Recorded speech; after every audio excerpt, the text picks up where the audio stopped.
Hey guys, good morning. Hello. Welcome back. Glad you guys are here. All right, so we just finished up by starting the Cold War. All right, I told you guys all about the proxy wars. I discussed a little bit about the NATO and the Warsaw Pact. We have to shift gears a little bit because we gotta kind of take things a little bit back. Um, as I told a lot of you guys, College Board really likes to talk about China. And China in period 4 is extremely important. First, because a lot of stuff happens. And second, because when you turn on the TV today and you watch news with your parents, not a minute is going to go by where you don't hear some sort of reference to China. All right, China is one of the world's superpowers today. And it's a complicated story to get to the point where they're actually a superpower. All right, so today what we're going to do is we are going to take the entire 20th century in China and we are going to dissect it and kind of talk about all the stuff that happens to make China where it is today. And let me remind you guys, again, China is something that College Board asks lots and lots of questions on. So if I had to put a number on my lessons, I'd probably add this one to my top 5 just because a lot of stuff is going to be talked about today. We're going to cover the entirety of period 4 in China.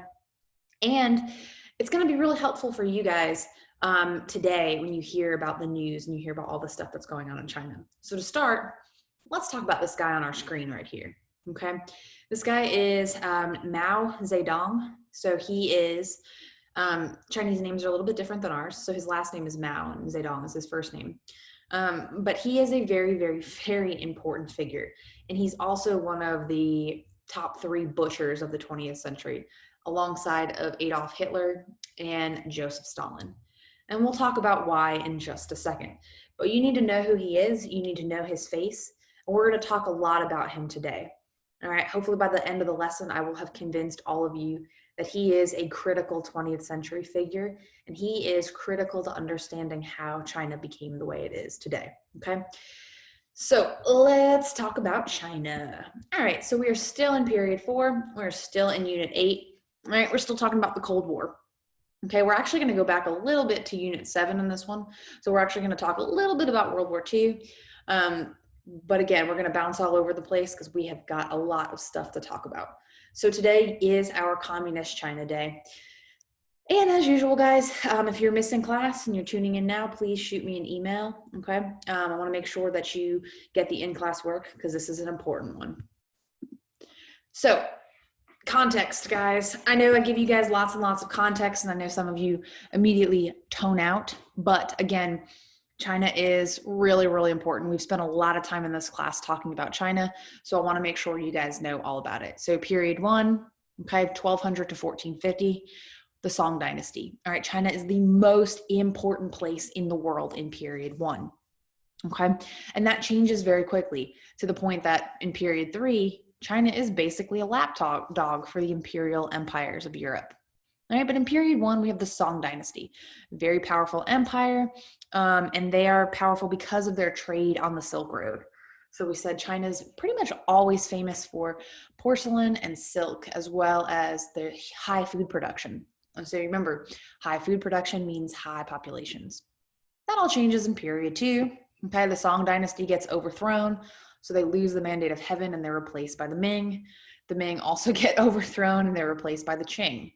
Okay, this is when China starts to become isolated from the outside world. Okay, China's still very powerful, but they don't industrialize, unlike the European countries. Okay, and that leads us into period 3. The Qing dynasty is still in power.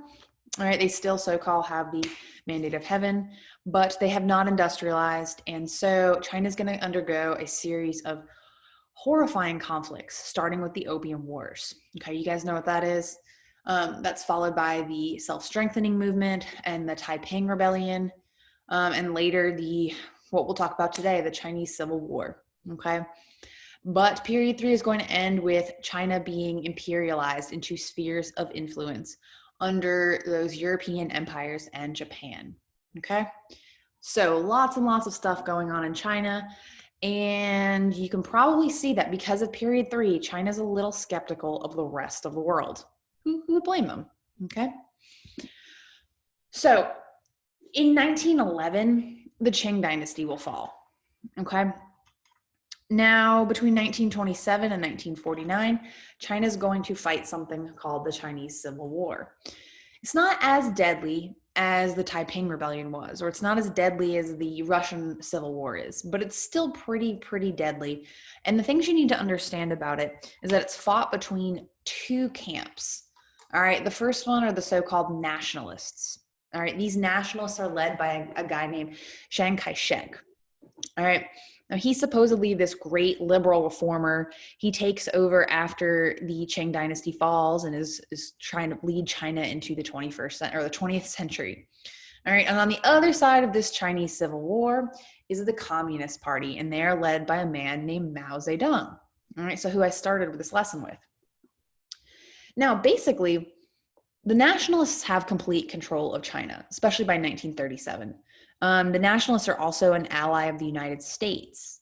So during World War II, when Japan was basically inflicting havoc on China, the United States was very sympathetic to the nationalists. Okay, they were good friends. Americans were good friends with Chiang Kai-shek. Okay, but this begins to change because of the Japanese and because of World War II. So China's taking a pretty serious beating during World War II by the Japanese. Okay, you might have heard of the rape of Nanking. The Japanese sort of inflict this horrific genocide on the Chinese people. All right, they're targeting this Chinese government, this nationalist government. And so in 1945, in the aftermath of Hiroshima and Nagasaki, the Japanese will withdraw from China. Okay, and that's great news. The problem is that the nationalists had really exacerbated a lot of their power in fighting the Japanese, and the Chinese Communist Party really hadn't.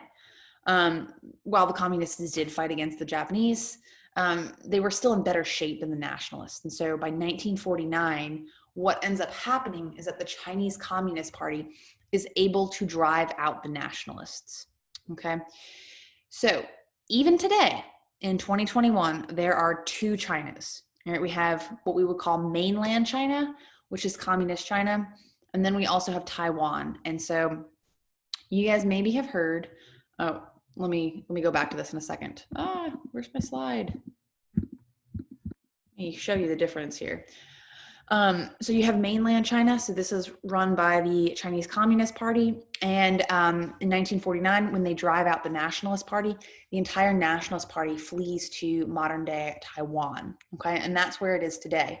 So there's a lot of debates today over whether or not Taiwan is part of communist China, or whether whose government is legitimate. So if you hear about that in the news, just know that Taiwan is capitalist China, mainland China is communist. Okay, so I'm going to go back. All right. So Chinese Civil War, guys. After Japan surrenders in 1945, as I said, the Chinese are going to struggle over who will be in control. So again, the nationalists had really exacerbated all of their power, and there's going to be this major struggle for leadership. Now, the communists are going to be run by this guy right here, Mao Zedong, who is a peasant, and he's a really popular figure. The peasants all love him. The Chinese farmers all love him. They love the idea of communism, the idea that equality for all. And so basically, in the aftermath of World War II, you're going to see the first proxy war fought between communism in the Soviet Union as well as capitalism in the US. All right, the United States is going to support Chiang Kai-shek and the nationalists. So the US will actually give supplies and weaponry to these nationalists in an effort to hold back the Chinese communists. Okay. On the other hand, the USSR, the Soviet Union, will support the Chinese Communist Party. All right. They are going to support Mao Zedong. They're going to give him weapons. They're going to give him supplies. And eventually, the Communist Party will have more power. Okay. And they'll have much more support. And so here's what's going to happen, guys.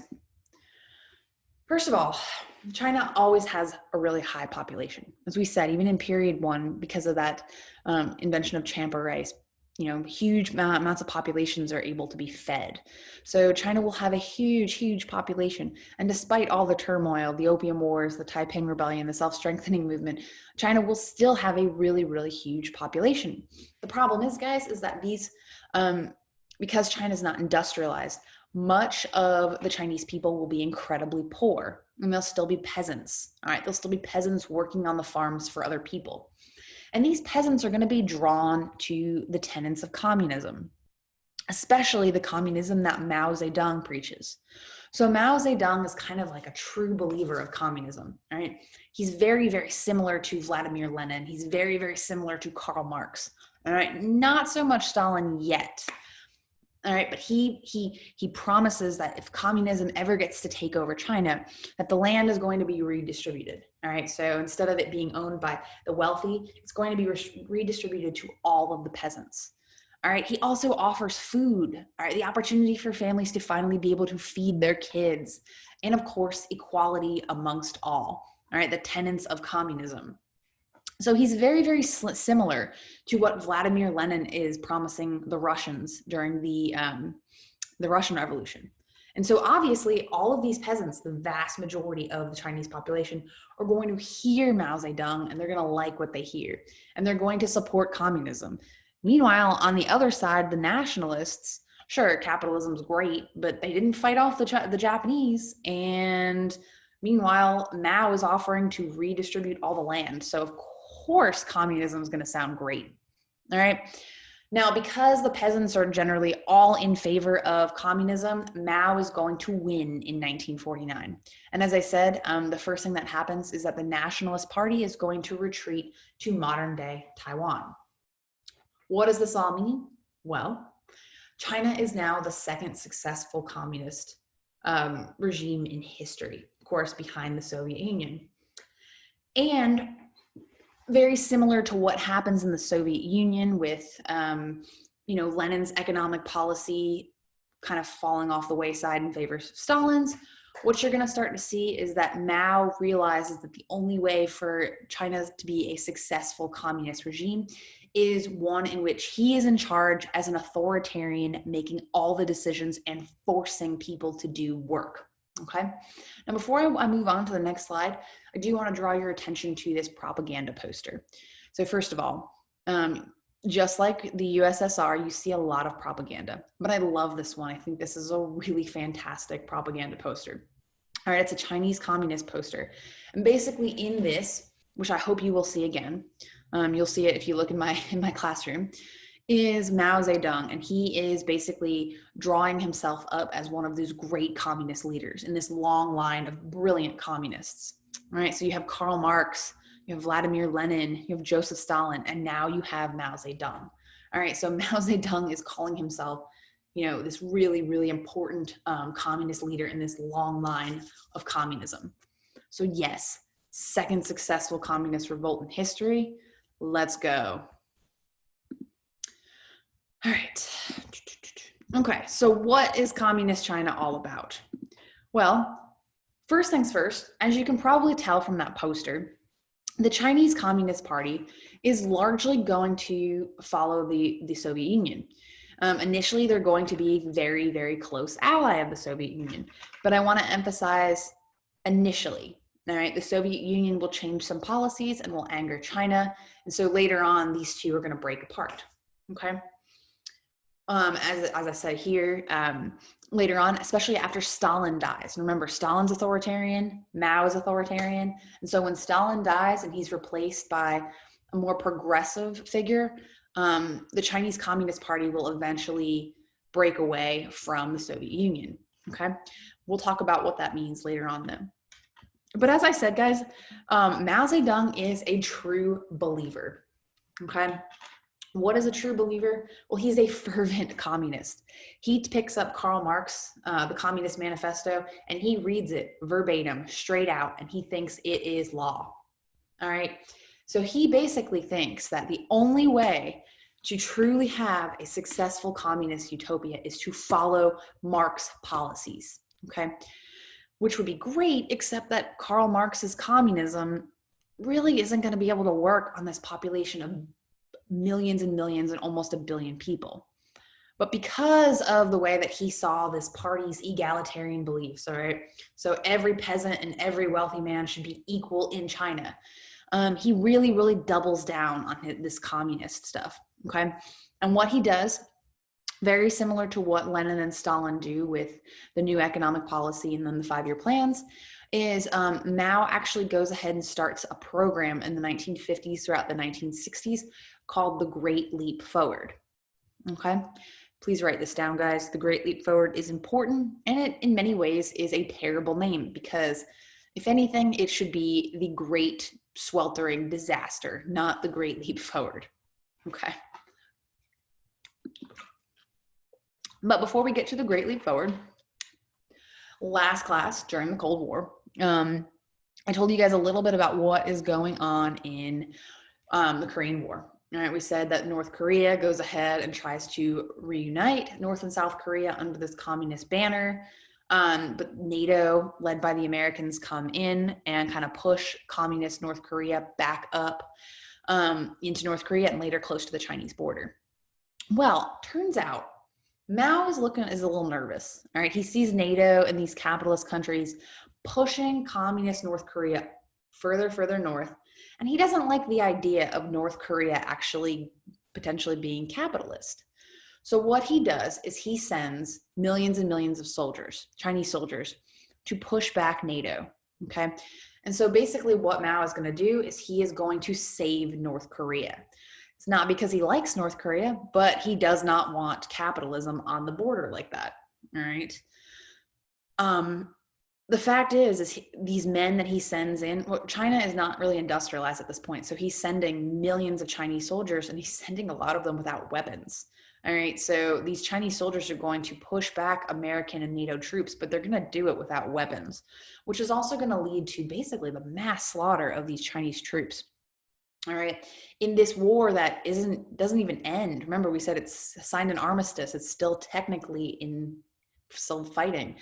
China's going to lose over 500,000 soldiers in this war versus NATO forces, including one young man who is Mao's only son. Okay, so people don't really know this part of the story, but Mao has a son, and his son dies fighting this war. Okay, so Mao's not going to really be able to have this great communist dynasty. But so because China steps in and fights the Korean War, it's kind of why we have North Korea today as one of the last communist regimes in the world, and South Korea as a capitalist regime. Okay. So let's talk about the Great Leap Forward. As I said, guys, part of Mao's sort of, hey, we're communists now, let's do communist things, is the creation of a new economic program, okay? Very similar to what Lenin and Stalin did in the Soviet Union. Now, remember, Mao Zedong is a true believer in communism, all right? He thinks that everyone wants to work hard for the betterment of society. All right. He thinks that everyone is going to go onto the farms or into the factories and everyone will work really, really hard to kind of rise the entire society up. All right. So his plan to truly implement in communism in China is this thing called the Great Leap Forward. So basically what he does is he takes all the farms, all right, and he collectivizes them. What basically that means is that you have millions of farmers and they're going to be placed on small communes, all right? And they'll all have their own farms and they'll all equally distribute work on this farm, okay? So everyone is gonna work for the betterment of these farms, all right? No one is gonna own all the land. Everyone is gonna own all the land, okay? Now these farms are state run, so you have leaders, but you also have just everyday farmers. And because this is a communism, it's assumed that everyone is going to work hard to kind of bring up the betterment of society. The problem is, guys, with equality, if everyone is equal, everyone is going to get the same share of food. Everyone is going to get the same payment, regardless of whether they work hard or not. So the other thing that Mao does as part of this Great Leap Forward is he attempts to make China an industrialized power. The problem is that he decides not to follow the Soviet structure, all right, where there's factories in the cities and then farms make food. Instead, he has farmers also making steel. All right, farmers aren't good steel makers. They're usually just farmers. So China also doesn't really have access to, quality resources. Okay, they have access to good farmlands and good farmers, but if everyone is going to be working on a farm doing the same stuff under this communism thing, it's going to be a mess. All right. First of all, industrialization fails. And then on top of that, these commune farms, which are going to be growing lots and lots of farm for the entirety of China, it starts to be that doesn't happen. All right. The other thing that's part of the Great Leap Forward that's really, really strange is that Mao is going to implement some weird pseudoscience. So he's got some scientists, and again, China hasn't industrialized, so they don't really know what they're doing. And some of these scientists convinced Mao that the only way to get a lot of food, all right, remember, lots of food equals big population. The only way to get a lot of food is to kill all of the sparrows. Yeah, like the little flappy bird things. So Mao orders these communes, these collective farms, that everyone has to go out and kill the sparrows, these tiny little birds. Okay. Why? Well, because these sparrows apparently are eating all the crops, which is probably not true, but okay. So on these collectivized farms, you have people that are working, planting crops, and you also have people that are in the fields with pans and killing the sparrows. Well, when you kill the sparrows, you basically take the predator away that's eating all the bugs. So sure, the sparrows might have, stolen some seeds here and there, but without the sparrows, you have mass amounts of locusts and things that destroy crops another way. And so in the late 50s, the Chinese crops that are grown under these Great Leap Forward programs are going to be swallowed up by bugs because the sparrows are killed. I know that sounds like a weird story, but I promise you this is what happened because Mao thinks that sparrows are evil. Okay. He's also going to convince people that the best dirt is the one furthest down in the soil, which we all know isn't true either. What does this all mean, guys? Well, first of all, we know that people don't really work unless they get incentives. All right. Communism only works if you're able to kind of give people an incentive to work a little harder. All right. People don't work hard just because. And so what you start to see on these collectivized farms is that, yeah, sure, some people work really, really hard, but other people do nothing and they're all going to get the same amount of food. Okay.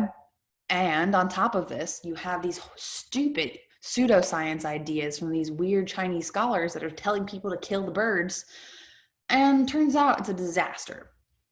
Now, while this is all going on, the United States is not talking to China. We don't want anything to do with communism. Remember, containment theory. Even the Soviet Union at this point is not really, talking one-to-one on China. It's not until recently that we have kind of looked into the records. And we've learned that during the Great Leap Forward, over 50 million peasants are going to starve to death. All right, think about that for a minute. 50 million people are going to starve to death because of this ridiculous economic policy. Because Mao's afraid of birds and because communism doesn't work, at least in terms of these collectivized farms. Now, people are going to be pissed and they're going to blame Mao Zedong for this for good reason. He's the one that implemented this ridiculous economic policy. So what's going to happen is that Mao is still going to remain chairman of the Communist Party, but he's going to start to lose some of his luster. All right, for a long time, he's sort of worshipped as this great leader of the Communist Party, but because of all these millions of people that are dying because of this dumb policy, he's going to lose some of his luster. He's going to be taken away from economic projects, and Mao becomes a little bit worried that maybe he's going to lose power in China. And so what he's going to do is he's going to implement something called the Cultural Revolution, which is insane. Yeah. Sorry, I had to give you all a meme. So guys, what is the Cultural Revolution? It actually doesn't really sound like that bad of a thing. All right, culture's great. Revolution, as we've learned in this class, is usually good, but not so much in China. All right. First of all, Mao takes he decides to follow Joseph Stalin down the cult of personality crazy train, and he decides to launch this great leap forward. He decides to launch this cultural revolution. Okay. Now, basically, what he does is in the aftermath of the Great Leap Forward and the Great Leap Forward's failures, instead of saying, guys, I messed up, sorry, y'all, he says, no, this is the fault of the Chinese people. All right. The Chinese people don't know how to do communism. They're lazy. They don't get it. And because of tradition, because of ancient Chinese tradition, communism's never going to really be successful. So in short, Mao doesn't take any blame. And instead, he blames all the people that he basically killed. Okay. And so he launches this thing called the Cultural Revolution. And so what he's aiming to do is to re-educate the entirety of the Chinese population in the goals and overarching ideas of communism. Okay, so what the goal is this. He wants to indoctrinate the youth into the ideas of communism. So he's going to write the Little Red Book. You guys might have heard of the Mao's Little Red Book. You can see it in these pictures here. Basically, every child in China is given a book. And in this book, Mao had written this book about the tenets of communism. Basically, equality for all, everybody works hard for the state, yada, yada, all that stuff. But the Cultural Revolution is also something where basically anything that is not deemed pure communist is going to be deemed anti-revolutionary. So if your mom and your dad, so you're a kid, all right, and you have this Little Red Book, and your mom and your dad are Chinese, they're practicing traditional Chinese religions, Taoism, Confucianism, all that fun stuff. And you see in your book that that's not communist, that's anti-revolutionary. What are you going to do? You're going to report your parents. And that's what the Cultural Revolution is. It's indoctrinating the youth to basically report their parents or their family if they see something that's not communist or anti-revolutionary. All right. The Cultural Revolution is something also that's going to be glorification of Mao. So people are going to start praying or like glorifying this guy. All right. That's why even when you go to China today, you see his face all over buildings. Okay. He's seen as this great leader who saved China from the Japanese and saved China from the capitalist scourge. All right. But ultimately, the Cultural Revolution aims to do one thing and one thing only, and that is eliminate opposition. And the way you eliminate opposition is you get rid of culture. You get rid of ancient Chinese culture. You get rid of the mandate of heaven. You get rid of any sort of ideas against Chinese capitalism. You get rid of anybody who dislikes Mao. So if anybody is sitting here talking about how the Great Leap Forward was a disaster, that's anti-Mao. That is opposition. I'm going to report you and you're going to die. So guys, what more do you need to know about the Cultural Revolution? Well, turns out the people that don't like Mao tend to be the smart ones. The moderates, the liberals, religious leaders, educated individuals who saw the writing on the wall, who saw that Mao's Great Leap Forward killed 50 million peasants. Anyone that ever criticized the guy, anyone that ever criticized anything about his economic policies, they were eliminated. Okay, they were killed. And so we're not really sure how many people were killed during the Cultural Revolution, but we think about 20 million. Okay, all because Mao wanted to re-educate the youth. All right. And as you guys can see in these fantastic propaganda posters, you see these Chinese youths learning the tenets of capitalism. All right, all followed by Mao's Little Red Book. So another thing that the Cultural Revolution does is that a lot of Chinese workers from the cities, industrialized ones that sort of had access to knowledge, they're going to be banned to the rural areas. So they're going to be sent out into the countryside where they can't have those ideas anymore. And as I said, guys, like other totalitarian leaders, Mao is going to use propaganda to glorify his leadership as well as the Chinese Communist state. So if you're keeping track, Mao kills 50 million in the Great Leap Forward, and then possibly 20 million in the Cultural Revolution. So that's about 70 million Chinese people. So if I haven't convinced you that Mao is a great butcher, this should give you the numbers. So guys, things ain't looking good in China, right? Great Leap Forward happens, all right? Obviously, they have not been able to figure out how to actually feed the vast population of China.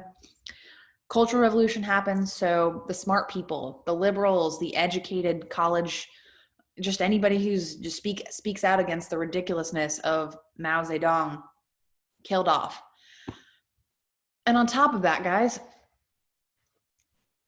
what you're going to start to see is that the Soviet Union and China are going to start fighting. So things aren't really looking good for China, right? Well, this is where the United States comes in. In 1971, the United States is going to establish a relationship with China through something called ping pong diplomacy. All right. So first off, let me back up a little bit. Joseph Stalin dies. Yay. All right. And when Joseph Stalin dies, he's replaced by Nikita Khrushchev. All right. In the Soviet Union. Nikita Khrushchev is pretty liberal for a communist, and he begins a process called de-Stalinization. So he's getting rid of all the crazy stuff of Stalin. But guys, Stalin was a true believer in communism, very similar to Mao Zedong. And so once Stalin is dead and once the Soviet Union begins to enact progressive policies, China and the Soviet Union have an issue. And the Soviet Union begins, there's a lot of tension between these two states. Sure, they're both communist, but China's practicing that sort of true blue Marxist communism, whereas Nikita Khrushchev's Soviet Union is kind of more open, kind of starting to embrace some maybe capitalist tenets. This is when the US decides to make a move, all right? Since Mao took over, America has had zero connection with the Chinese communist state, okay? In fact, when China became communist, the United States was pretty devastated. This was a good ally during World War II. And once it became communist, the United States didn't want to deal with communist China. But because the Soviet Union and China now have some disagreements, the United States is looking for a way to beat the Soviet Union. And one way to beat the Soviet Union is to establish ties with another communist state. And so in 1971, the American president, a man named President Richard Nixon, who you guys might know as the guy that gets sort of, well, he doesn't get impeached, but he almost gets impeached because of the Watergate scandal. He visits China in 1971. It's the first US president to visit China, okay? And this is a huge deal because, again, an American president, all right, a Republican, a man who is capitalist through and through, visits Red China in 1971. All right, he visits during a time when the United States ping pong team was visiting. I didn't know the United States had a ping pong team, but here we are. All right, this was featured also in Forrest Gump, if you guys have seen that movie. And when Nixon goes and he visits and he meets Mao, they kind of get together and they discuss opening up some trade. All right. And what happens in that moment is that the United States officially recognizes mainland China as the China, the communist regime. So this is the United States who practices a containment policy recognizing a communist regime. All right, so boom, this is crazy. And on top of that, the United States agrees to open up trade to a communist country. Yeah, crazy, right? Now, Mao finally is going to bite the big one in 1979. Good riddance, the butcher of China. And he's going to be replaced by a man named Deng Xiaoping. Now, Deng Xiaoping is a fantastically interesting and awesome ruler. Okay? I won't say he's a good guy, but I won't say he's a villain either. He takes over after Mao, and while he is a communist, he's maybe not that sort of true believer of communism that maybe Mao Zedong would have been. In fact, he's a reformer. And what he realizes is that China is incredibly poor. And in order for China to kind of pull itself out of this no industry, this farming state. What Xiaoping does is he's going to encourage foreign investment. So the United States and China are friends. Why not go ahead and ask the United States to consider investing in building up China? Or not just the United States, but Great Britain, Germany, France, all those former imperial empires. And so Xiaoping invites these countries to come on in, build factories, and he also promises that if you come into China, you can pay the workers extremely low because we're a poor country. All right. So what you start to see under Xiaoping is foreign companies, all right, flocking into China because of this cheap labor. I mean, why would you pay an American worker like $200 a week when you can pay a Chinese worker 20 cents a week?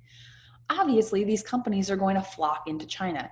And what's going to happen, guys, is that China is slowly going to industrialize, and they're going to build up very, very quick because of this.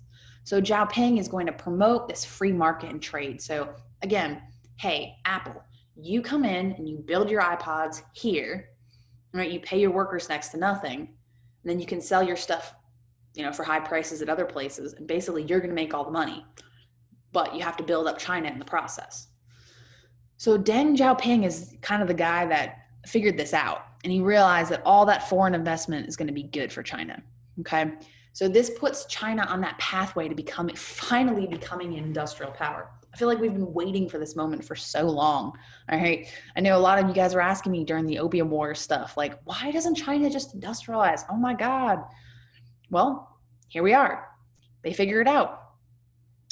Now, because he's such a promoter of free markets and free trade, Deng Xiaoping is going to really reject a lot of Mao's economic policies. Okay, so outright rejection of these policies. But the problem is, guys, is that people start to think, hey, maybe this guy is liberal. Maybe this guy is open to the idea of more economic and political reforms. Maybe he'd be open to kind of replacing communism. And that's just not true at all.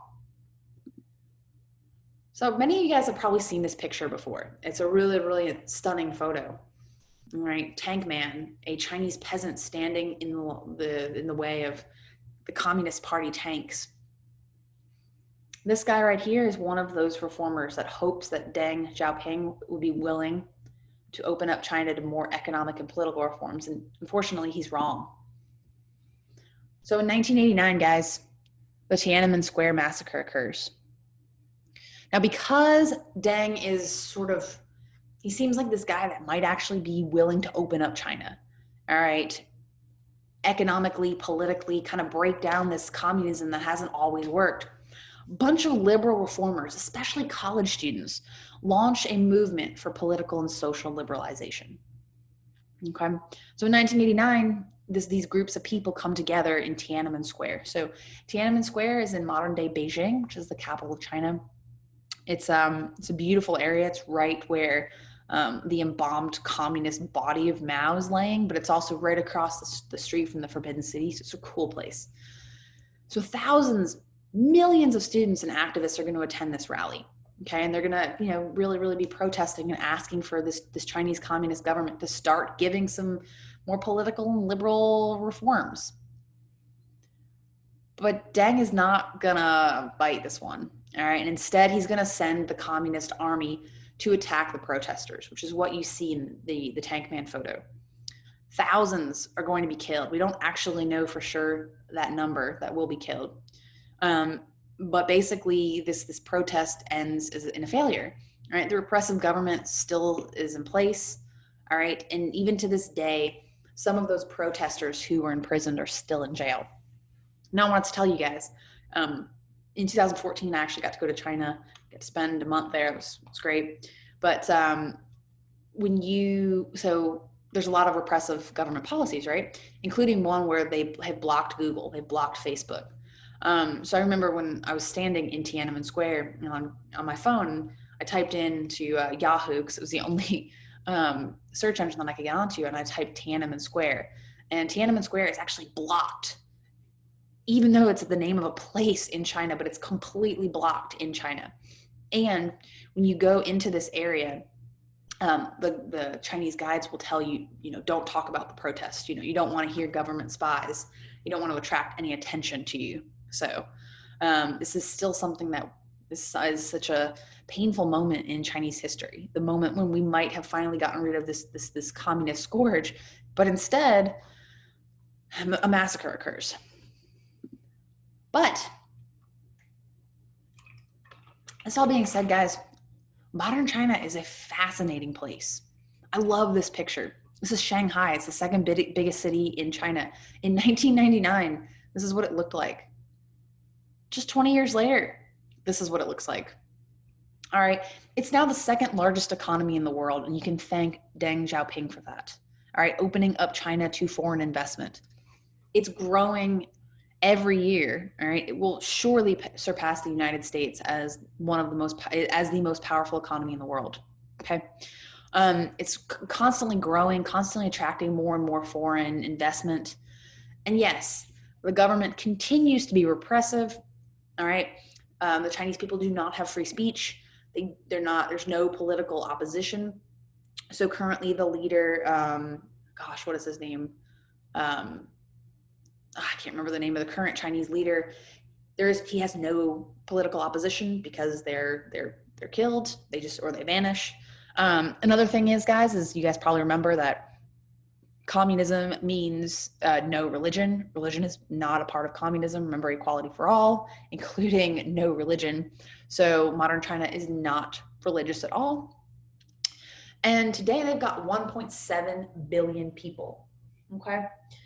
And that is the largest country in the world. That's crazy, right? But throughout the 70s, 80s, and 90s, Chinese couples were only allowed to have one baby. So they had a one baby policy. They recently took that policy away.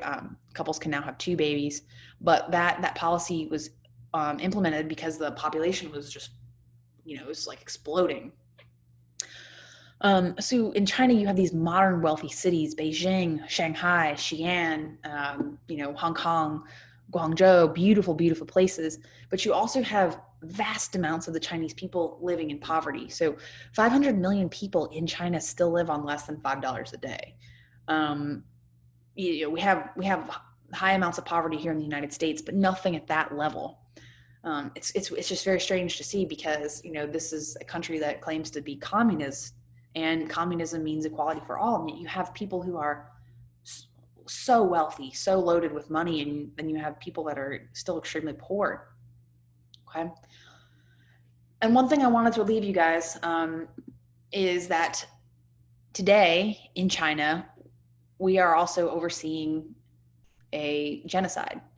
In 2014, China began to send what we think is about 1.3 million Uyghurs. All right, this is pronounced Uyghur, to these state-run detention facilities. Okay. Now, we don't know anything about these state-run detention facilities. We don't know what's happening there. We hear rumors. All right, some of the rumors are horrifying. These Uyghurs are being killed, forced abortions. Uyghurs are being, re-educated. These Uyghurs are Muslim. Remember, religion is banned in these communist places. So these Uyghurs are, I've heard one where Uyghurs are their organs are being harvested. Lots of crazy rumors, but the problem is that these crazy rumors are coming from sources that are actually very good, which is scary to think that a genocide is occurring right now while we're speaking. But again, these Uyghurs are predominantly Muslim, and they live in Western China. All right, so kind of over here. And so basically in 2014, when this detention camp business began, the communist state declared a war on terror. So they said that the Uyghurs are terrorists. They're trying to detract from the Chinese Communist Party, and so they needed to be so-called re-educated. So they put them in these mass prisons. And again, we don't really know what's going on in these prisons. We don't know if these people are being killed or merely re-educated. But a lot of opponents in the West have described this as a genocide. All right, people are being killed. The problem is that China continues to refuse any sort of international organizations access to these camps. They won't allow the Red Cross to go in. They won't allow, the UN. They don't allow anybody. All right, it's a big secret. And you guys might have heard in the news a few years ago when Disney Plus kind of released Mulan. I know you guys all watched it. Disney also, they filmed Mulan very, very close to where the Uyghur detention camps are. So Disney got a lot of pushback because people said that Disney was supporting this area of China, which was systematically imprisoning and potentially genociding these Uyghurs.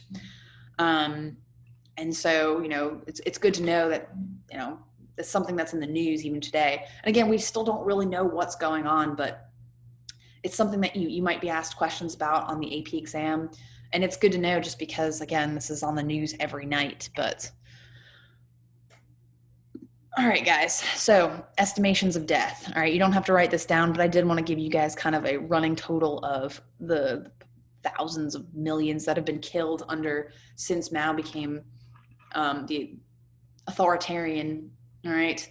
Chinese Civil War kills about 2 million, mostly of the nationalists, less of the communists. Great Leap Forward, we think about 50 million. We're not really sure though. Cultural Revolution, again, we think about 20 million, but we don't know. A couple thousand killed in Tiananmen Square. And now we know just over 1 million Uyghurs have been detained in these camps, but we don't know if many have been killed or if any have been killed.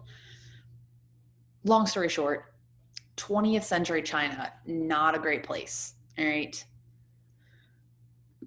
So guys, as usual, if you have missed class, please send me an email and I will give you your work. Okay. Yeah, I know. Love that meme. But thanks for sticking with me. I know this was a pretty heavy lesson. So great job. And we are getting closer and closer to the finish line, guys. We are almost there. All right, guys, have a great rest of your day, and I will see y'all later.